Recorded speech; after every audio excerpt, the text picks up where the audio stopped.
Hello everyone, I am Duke, and in today's video we're going to look at one of the most important locations on the Trench Crusade map, the City of New Antioch. Now, while I have a number of videos on the channel looking at the lore for the forces and factions that call New Antioch home, we haven't as of yet discussed the city itself in any great detail. So, this is the City of New Antioch, the great fortress city that has held back the forces of hell since its reconstruction in 1595. The city stands on the ruins of ancient Antioch, destroyed by an infernal weapon of unknown origin. Ancient Antioch was fortified in the early days of the Great War, stopping the advance of the forces of Hell's Third Circle, and effectively it saved Europe from being overrun in the aftermath of the Year of Three Battles in 1101. Ancient Antioch stood for almost 500 years, proving itself a vitally important strongpoint and strategic location in the Levant. So, when the infernal weapon destroyed it, almost utterly wiping out the city, this was a devastating blow for the faithful, and it's no surprise that the Sword Congress of Vienna voted to rebuild the city.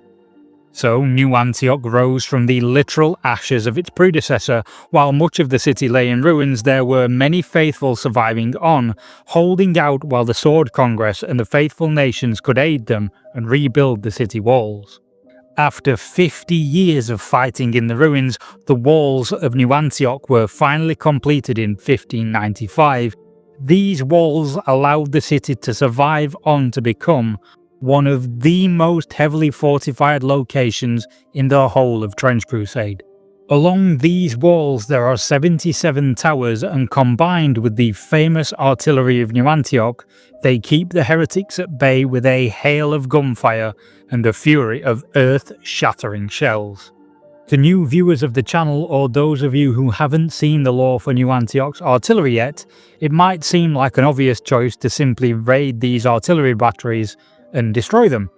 Seems simple, right? Well, this is one of those artillery batteries.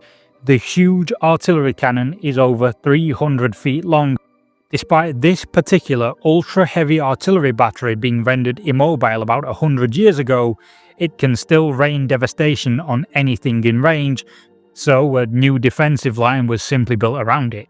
Hell might have bigger guns, but I honestly don't think I fancy facing that. Do you? But for the sake of argument, let's say you get past the artillery guns, you survive the bombardment of the 77 towers, and you get to the walls itself. Well, you have a couple of options here. You can try and destroy the walls and get through, or you can go over them. Well, surprise, surprise, the walls of New Antioch have never been breached. Ever. So going through them might seem a bit unlikely. So you'll go over them, right? Well, embedded in the walls are hundreds of anchorites, the massive near-indestructible war engines of the Pilgrims, so good luck with that one. Considering the power of a single anchorite, having hundreds of them in the walls of New Antioch is more than enough to take on a fairly sizable army on their own without the rest of the defensive network around them. Then there's the simple matter of the standing army of New Antioch, which is noted to be one of the largest and most powerful fighting forces ever mustered by the faithful throughout the Great War.